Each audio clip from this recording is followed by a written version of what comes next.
Olá, meu nome é Raoni Kuzma e seja muito bem-vindo ao Beleza Antirracista, uma iniciativa da Orolab com apoio da ABC e do Preta Hub, uma iniciativa dedicada a estimular com que os tomadores de decisão do mercado de beleza entendam o antirracismo como vetor de competitividade, algo que vai muito além das narrativas que são muito fofamente feitas. E para esse episódio, uma pessoa muito querida, muito especial, que é a Dani, que eu já vou pedir para ela se apresentar. Minha amiga, conta pra gente quem que é você na fila do pão. Olá, Raoni. Olá, pessoal. Eu sou a Dani Estevam. A Dani Estevam é uma mulher negra, né? Para quem não está nos vendo, está só nos ouvindo. Eu tenho os cabelos cacheados, encaracolados, crespos. Se a gente falando de beleza, né? Ele classifica como 3B. Tenho uma pele clara, estou com um batom rosa, uma blusa branca, meu fundo é um fundo cinza, estou com fones de ouvido, espero que vocês estejam me ouvindo bem. E, para além da minha apresentação física, eu sou uma mulher de 44 anos, mãe de dois, eu sou a mãe do Pablo, que vai fazer 18 esse mês, e da Helena, que acabou de fazer 4 anos ontem. Eu costumo brincar nesse universo de empreendedorismo, de inovação, de tecnologia, que a minha MEI é a minha startup. Só que, como eu vinha falando antes, a minha MEI, se tudo desse certo, ela não ia ser mais MEI, ia ser uma microempresa, e é isso. O Pablo acabou de passar no vestibular da Universidade de Brasília, então ele está mudando aí Maravilha. de categoria jurídica, mas sou mineira, né? Tem 22 anos que eu moro em Brasília, mas eu sou mineira de Lagoa Santa, Minas Gerais, região metropolitana. Já trabalhei com de tudo um pouco nessa vida de empreendedorismo, já fiz animação de festa infantil, já trabalhei vendendo cestas de café da manhã, já fui concursada 2 vezes no serviço público, a primeira vez na prefeitura do meu município, larguei tudo, vim para Brasília. A segunda vez, quando eu saí agora em 2019, para montar a minha empresa, uma consultoria voltada para essa área de negócios de impacto, as questões ISG. Sou mentora de carreira, mentora de negócios, palestrante. Eu brinco que eu sou agente de transformação. Eu me encantei por esse universo todo, né, do setor 2,5. E por onde eu passo, eu tento. É, é, eu não consigo passar sem mexer nos lugares, sem mexer nos processos. Então, assim, eu amo gente, sou essa coisa do agente de transformação, né? Eu brinco que eu sou pitaqueira de plantão, quando eu vejo a pessoa nem me perguntou nada, já estou dando minha opinião, depois que eu vejo, falei, gente, ninguém nem me pediu. Curiosa de carteirinha, então, assim, adoro conhecer sobre pessoas, projetos, coisas que eu não conheço, adoro conhecer coisa nova. Então, eu sou perguntadeira, sim, né? Minha mãe falava quando eu era pequena, nossa, é muito perguntadeira. E ela falava também que eu era atrevida. Hoje o meu atrevimento ele é ótimo, porque ele me leva, me ajuda a romper as bolhas, né, que são estabelecidas. E amo gente, amo pessoas.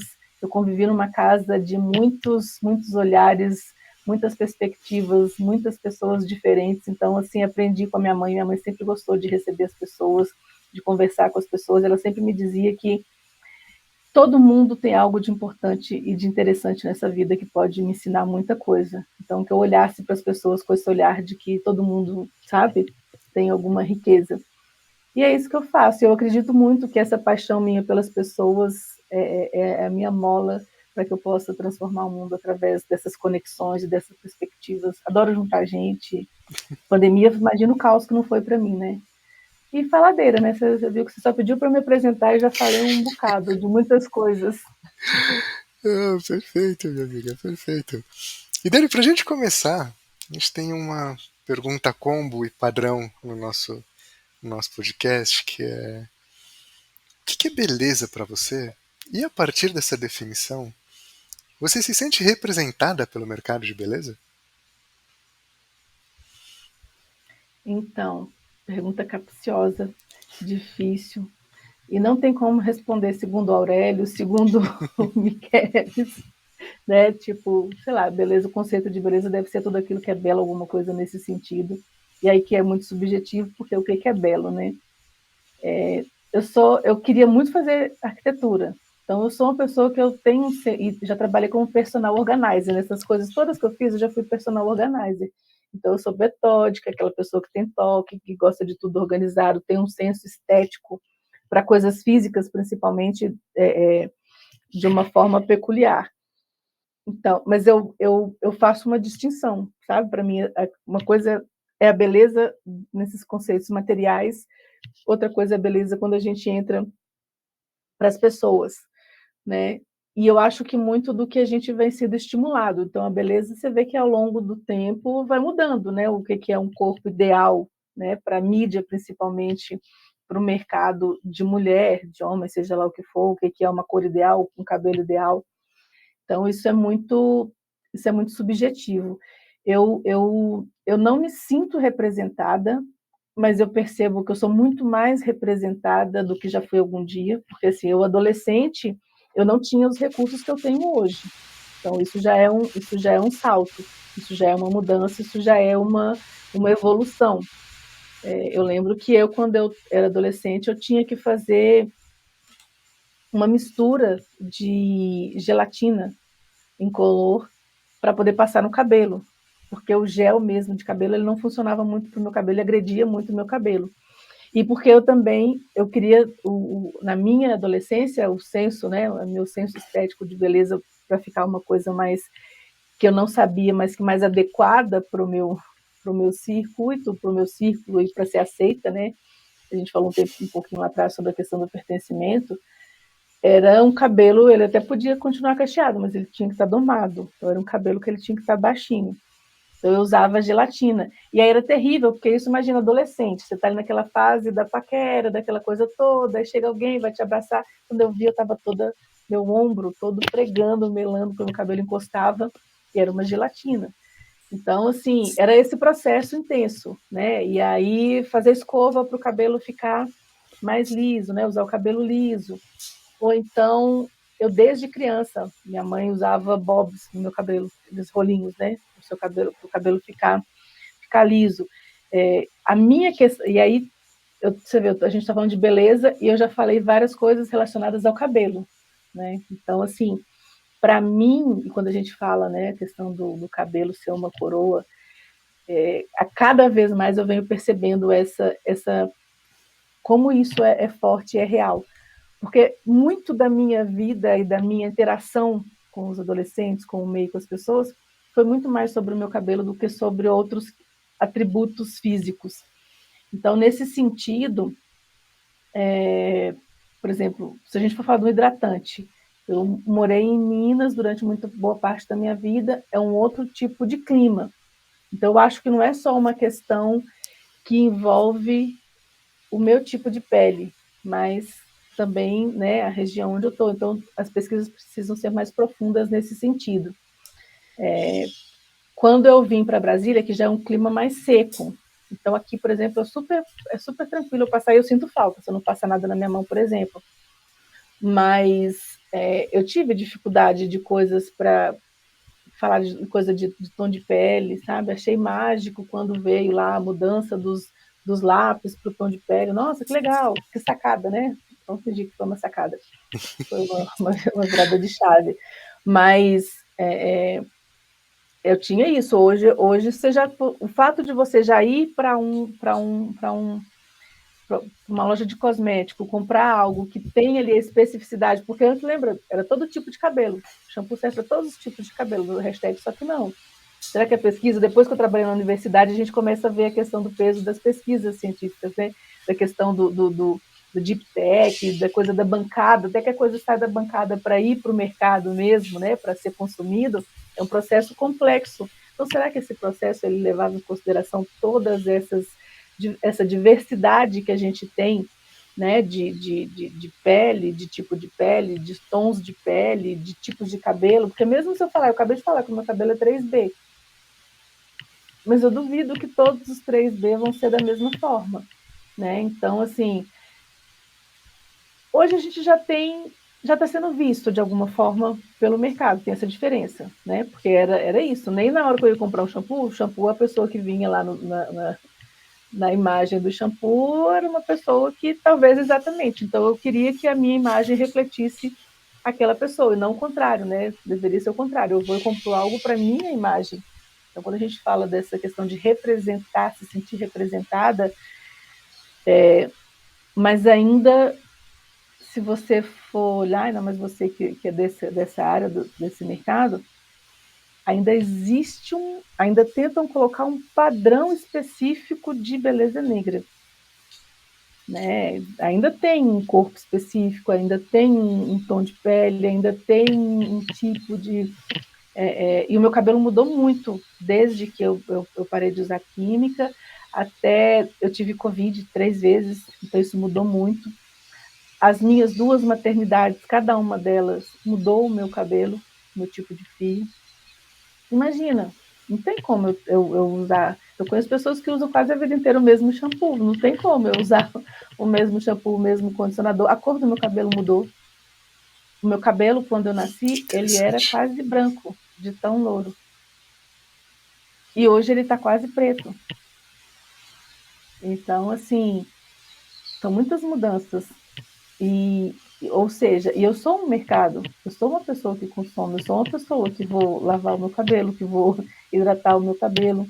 Então eu existo para o mercado, né? Eu não sou algo para ser desconsiderado. Quando a gente fala, né, a gente está lá mentorando o negócio, eu tenho que ver se o público existe, se existe esse mercado. Se for fazer uma análise de mercado, eu existo, existe um mercado, existe um nicho ali com o dinheiro pronto para você, mas ele não é visto. Isso é um ponto muito importante que você colocou. Somos mercado. Né? Isso é um ponto muito importante. Dani, eu queria te fazer uma pergunta. Eu acho que. Não sei se vou fazer direito, tá? Acho que isso é um ponto importante já deixar claro. Mas você falou dos seus filhos, né? Da sua pequena startup, da sua pequena MEI. Como é que é educar essas crianças, o do 18 já nem tanto mais criança, para esse mundo que ele não é a favor da gente, né? Nesse sentido, como a gente já passou, a gente tem que batalhar para poder ser a gente, para a gente poder se olhar no espelho e falar: nossa, eu existo. Como é que é o trabalho hercúleo, épico de uma mãe para fazer com que essas crianças se sintam belas desde quando conscientes? Olha só, de novo, eu vou bater um pouco na tecla da diversidade. Por quê? A minha realidade, ela é uma realidade muito plural. Os meus filhos têm pais diferentes. Os meus filhos, eles têm tipos físicos e de cabelos e de tom de pele diferentes. E eu sou uma mãe completamente diferente, desde que o Pablo nasceu até agora que ele vai completar 18 anos. E é muito interessante você falar isso, porque assim, ó, a minha criação foi uma criação que eu não sabia sobre raça nem gênero. Eu tinha uma percepção sobre classe. Então, eu achava que tudo que me atravessava era classe, porque eu era pobre. Então, na minha cabeça era isso. Depois, quando eu vim para cá, a coisa começou a mudar de figura. Foi aqui que eu tive que fazer uma mudança radical no meu cabelo para entrar no mercado de trabalho, porque foram coisas que eu ouvi. Aqui que eu comecei a viver situações muito fora de uma bolha também que eu estava vivendo, né? Para mim era muito os meus pais, eu sou filha adotiva, então eu tenho meus pais biológicos e meus pais de criação. E meu pai de criação, ele já faleceu. Mas os meus pais de criação, eles são negros, pele retinta. A minha mãe biológica também. O meu pai biológico não. Meu pai biológico, ele é um homem branco, ele é cearense, do Nordeste, ele é do Ceará. Então isso mexeu um pouco foi mexendo na minha estrutura, né? E a composição também para gerar esses 2 filhos também foi diferente. E o meu desafio foi muito grande, assim, enquanto criança, por exemplo, a Helena já é totalmente independente, tarará, só que a Helena é branca. Só que ela vive num contexto já que eu já trouxe de forma muito intencional muitos elementos para ela. Então, hoje e é muito interessante como que a intencionalidade ela é importante, né? Porque assim, na nossa viagem mesmo, quando a gente se conheceu em São Luís, ela era louca por uma historinha da escola, que era a menina bonita do lápis de fita. E aí a gente foi no mercado e tinha uma boneca de pano preta e cheia de lacinho de fita nos cabelos. Aí eu trouxe. Ela é louca com essa boneca. O dia que ela ganhou uma Barbie que usava um coque, uma Barbie preta com coque, ela ficou encantada. Eu até arrepio de contar isso. Por quê? Porque ela falou assim, mamãe, ela parece com você. Então, assim, mesmo que não tenha a questão dela, ainda mais que ela tem só 4 anos, disso, né, dela não aconteceu nada com ela ainda nesse sentido, aconteceu comigo, aconteceu já de eu sair e acharem que eu era babá dela, ainda mais num bairro aqui, de poder aquisitivo mais alto em Brasília, todas as mães do parquinho achavam que eu era a babá da Helena. Eu já estava mais de boa, levei aquilo, tomaram um susto quando ela me gritou, mamãe, me ajuda aqui. Aí as pessoas que estavam me tratando mal, me isolando, me tratando de forma indiferente, já, de repente, eu já estava ali, já existia. Você vê na cara da pessoa, assim, sabe? Tipo, mãe? Então, assim, mas eu vi que a importância disso para ela. Então, ela tem esse acesso, a gente tem conversas. O dia que ela escolheu de Natal, ela quis a Barbie ainda, mas ela era sereia, ainda tem esse universo de princesa, ainda tem coisas que não adianta eu não dar para minha filha, porque ela vai ter acesso através de outras pessoas. Então, eu nunca fui a favor de criar numa bolha. Eu quero que viva tudo e que a gente possa conversar a respeito daquilo e construir, sabe, uma relação de valor em cima do que está sendo exposto. E aí ela escolheu uma que era negra. E aí a primeira coisa que ela viu, que aquele cabelo enorme, lindo, roxo da boneca, aí ela virou, a gente estava em Minas, na casa da minha mãe, e aí a minha sobrinha é linda, meus sobrinhos são lindos, minha família é maravilhosa, e é isso, somos muito diferentes. E aí ela virou e falou assim, Juju, ela se parece com você, mas de um lugar de tanta ternura, de tanta admiração, e isso vem mexido muito comigo, porque assim, a criança de uma forma, ela vem de uma forma muito acessível para todo mundo pertencer. E ao longo da vida, essa coisa vai sendo mexida, né? Então, assim, e o Pablo também, ele sempre conviveu muito nesse universo, por causa da minha família, da família do pai dele. Ele veio convivendo muito nesse universo de... O meu desafio é preparar esses filhos para que eles não sejam essas pessoas, sabe? E também não sofram com isso, porque é isso, em algum momento vai ter um preconceito pelo tipo físico da mãe ou do pai. O pai do Pablo, ele é mais velho do que eu. Então, às vezes, a questão de idade, o etarismo. Então, tem muitos recortes, né, dentro dessa nossa composição familiar. Então, por isso que eu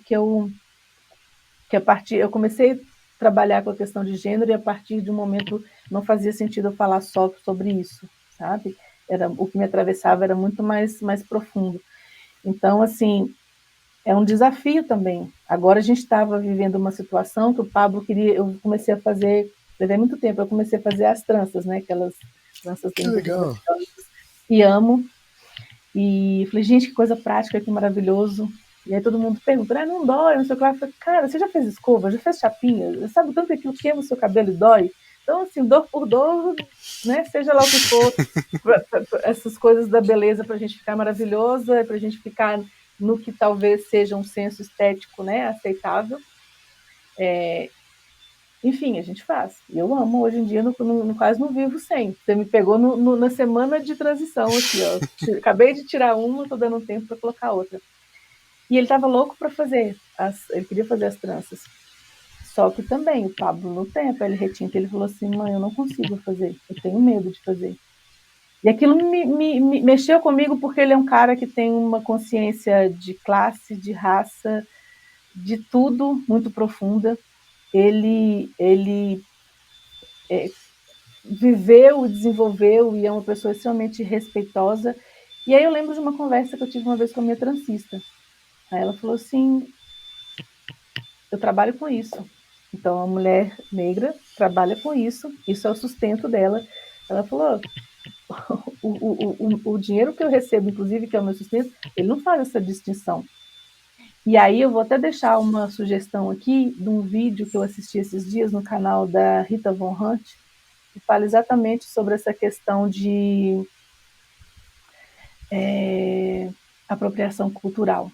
E aí ela faz é um vídeo de 5 minutos perfeito que ela faz assim toda uma desconstrução sobre o cuidado também que a gente tem que ter, porque eu também estou falando de um mercado. Eu também estou falando de uma questão de capital, eu também estou falando, então, assim, a Transcista falava, se o dinheiro está vindo, né, de uma mulher negra, de uma mulher branca, eu preciso desse dinheiro também para a minha sobrevivência, é o meu trabalho, né, é o meu rolê.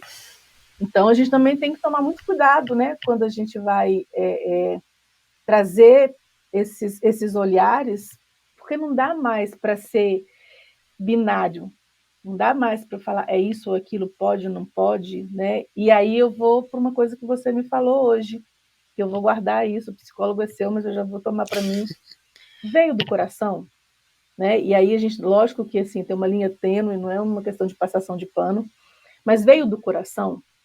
Então a gente precisa muito mais nos acessar num lugar, né, de muito acolhimento, para que a gente possa ir fazendo essa mudança tão profunda como ela precisa ser. Uma mudança muito profunda para a gente colocar só certo e errado, né? Nossa, que fantástico, minha amiga.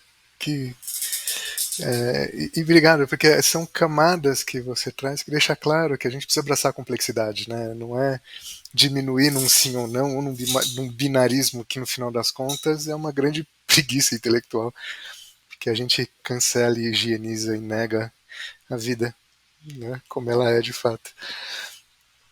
Dani, caminhando para o final aqui com bastante pesar, porque tá muito bom isso daqui, tá muito legal essa conversa. Com toda essa complexidade e afeto e ternura que você trouxe, e como isso é importante, né? Não é simplesmente palavras fofas, isso faz parte da nossa necessária construção. Que dica que o puxão de orelha você daria a um tomador de decisão que está ouvindo a gente agora e falar, mais um mimizinho, mais uma pessoa querendo falar, vai abraçar a árvore, vai dar dinheiro para pobre. Que dica você daria e que puxão de orelha você daria para alguém que ainda insiste em diminuir tudo isso numa relação binária? Nossa, puxão de orelha. Eu levaria muito para algo que para mim é crucial em tudo isso, sabe? Que é a questão do pertencimento. E, e muito na pobreza do que a gente vive em relação às pesquisas, em relação aos estudos, em relação ao que se fala, né, sobre inovação. Eu costumo dizer que não existe inovação sem diversidade. Se não tem diversidade, você muda o nome, nunca vai ser inovação. Eu vou sempre estar trazendo mais do mesmo. Talvez com uma letra diferente, mas ainda é mais do mesmo, sabe? Então, assim, eu construí um produto para um tipo específico, né, de pele, de cabelo, de olho, de tamanho, de corpo, seja lá o que for, se eu estiver falando de roupa, enfim, eu construí algo achando que as pessoas, né, que a gente ainda está vivendo tempos modernos, que é só uma linha de montagem, nem os carros mais estão sendo fabricados dessa forma, né? Então, assim, se eu ainda continuar olhando para as pessoas como uma grande linha de montagem e achar que eu estou falando de inovação, já está começando a ficar feio, sabe? Já está começando a ficar feio. Então, assim, quando a gente fala, está dando uma discussão gigante sobre ISG, começa a olhar para o risco, já que é tão importante, já que a gente está falando de mercado, e aí não vamos ser hipócritas, se a gente está falando de uma questão de sustentabilidade de negócio, né, no final das contas, no final do mês, a gente tem aqui a Neoenergia, que antes era SEB, eu não vou chegar para a Neoenergia e vou falar gratiluz e minha conta de luz simplesmente foi paga. Então a gente vive numa lógica ainda de mundo muito capitalista, a coisa não vai virar do dia para a noite. Então, assim, numa lógica de sustentabilidade, numa lógica de negócio, eu acho que vale também uma seriedade com o seu negócio de fazer uma pesquisa mais aprofundada sobre o mercado. Entende de fato quem é esse seu mercado. E por que eu estou falando uma questão que isso toca no pertencimento? É aquilo que eu te falei, eu existo. Eu estou aqui. né? As pessoas, uma pessoa com deficiência, uma pessoa que tem um tipo específico de corpo, uma pessoa que tem uma questão, né, uma condição em relação à audição, visão, seja lá locomoção, isso tudo, se você ainda quer usar uma lógica de mercado, é uma lógica de mercado, essas pessoas existem, elas vivem, elas acordam, elas vestem, elas comem, são pessoas que também têm ali um poder aquisitivo, e se elas trabalham, se elas estão nessa esteira, elas também vão estar assim como todas as outras. Começa a olhar para os dados, vamos falar de novo numa lógica de mercado, faz uma pesquisa, olha para os dados, vamos ver o volume de dinheiro que existe ali dentro de uma favela circulando, vamos ver o tamanho que é esse mercado de pessoas, né, com deficiência, de pessoas negras, de mulheres negras, de mães, mesmo que eu faça os recortes de um funil e que eu trate de um nicho muito específico, eu acho que não dá mais para dizer, né, sobre simplesmente isso não é lucrativo, isso não é... E que bom que as pessoas agora estão cada vez mais conscientes, que bom que tem conversas como essas que você está trazendo, que a gente pode mostrar para as pessoas que existem outras formas. Eu quero deixar uma indicação de uma pessoa que eu não sei se você conhece, se você já conversou, se você não conversou, converse. Ela é daqui de Brasília, o nome dela é Adriana, e foi a primeira pessoa que eu fiz a minha transição, que eu cortei meu cabelo. Então, assim, e ela vem fazendo uma transformação linda e maravilhosa aqui nesse mercado. O salão dela chama Afro Chic. Então, Que assim, legal. foram muitas. Hoje ela tem um instituto, então ela prepara outras pessoas, outras mulheres para também estarem trabalhando nesse mercado. Então, numa lógica diferente de concorrência. Então, você imagina, eu estou capacitando as pessoas para fazer o mesmo trabalho que eu, e o meu mercado só cresce. E eu ainda estou tendo... É uma coisa assim, uma coisa que divide, mas multiplica, sabe? Eu tô dividindo o que eu sei e isso está multiplicando e mais pessoas estão sendo acessadas. Então, assim, começa a olhar com mais atenção, sabe? Vamos fazer um trabalho legal, assim, de pesquisa de mercado, de entendimento desse público, de qualificação. E para que isso aconteça, eu tenho que trazer diversidade. Eu não vou conseguir ter as mesmas mentes, as mesmas pessoas trabalhando na minha equipe e achar que é só uma questão de empatia com aquela pessoa para eu poder trazer aquela vivência. Não existe isso. Não tem como. Empatia é outra coisa. Para eu desenvolver um produto, para eu desenvolver um serviço, para eu desenvolver um negócio, né, é igual a frase que surgiu da conferência lá, nada de nós sem nós. Né? Então, assim, é isso. Tem que trazer diversidade para os times e de forma muito comprometida. Não é trazer um comitê de diversidade, pronto, agora estou falando de diversidade, não. É ter pessoas, principalmente nos níveis de decisão, de tomada de decisão, é ter pesquisadores, né? Eu preciso de pesquisadores, a própria academia, se a gente for olhar, não é porque a academia está isenta disso, não. A própria academia, como é que eu coloco, né, essa diversidade toda dentro dos laboratórios para que as pesquisas tenham essa lente cuidadosa, né, respeitosa, inclusiva de fato. Perfeito. Perfeito, minha amiga. E dica melhor não tem, então, gente. Segue a risca que vai dar bom. Não sou especialista de marketing, de desenvolvimento de produto, mas eu acho que é muito sobre isso, né? É A sobre gente isso. É precisa entender ouvir. que a escuta é uma arte perdida que a gente precisa retomar. E, minha amiga, pra gente fechar com chave de ouro. Dani, por que os seus ancestrais se orgulham de você?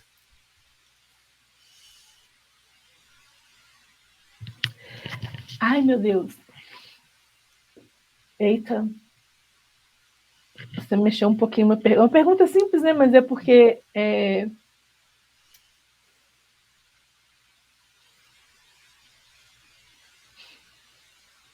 primeiro, porque graças a vários movimentos que eu venho fazendo na minha vida de descobertas, hoje eu olho para os meus ancestrais. Então, parece que é uma coisa meio óbvia, né? A gente saber de onde a gente vem, reconhecer isso e honrar isso. Mas não é tão simples assim. Então, eu acho que eles se orgulham de mim porque eu olhei para trás. Eu sei que eles existem. E por causa deles eu honro muito, sabe? Toda a minha trajetória. E por isso que lá atrás, quando a gente começou a conversar, para mim é tão importante esse acolhimento e falar de uma forma bem acessível para que a gente inclua todo mundo, porque, assim, muitos dos meus ancestrais, principalmente os mais próximos, não têm o letramento que a gente está tendo hoje, não têm o acesso que a gente está tendo hoje.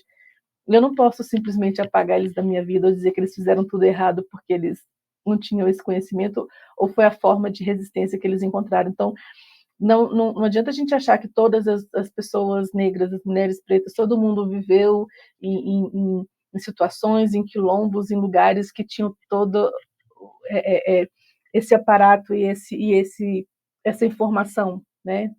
Então, muita coisa foi ceifada nesse meio do caminho. Então, é, eu acho que eles se orgulham de mim por isso, sabe? Eu vejo, eu sei quem eles são e eu reconheço e eu honro isso muito. E eu sou uma pessoa, Rony, que assim, eu posso ir devagar, eu posso parar, mas eu não vou desistir jamais.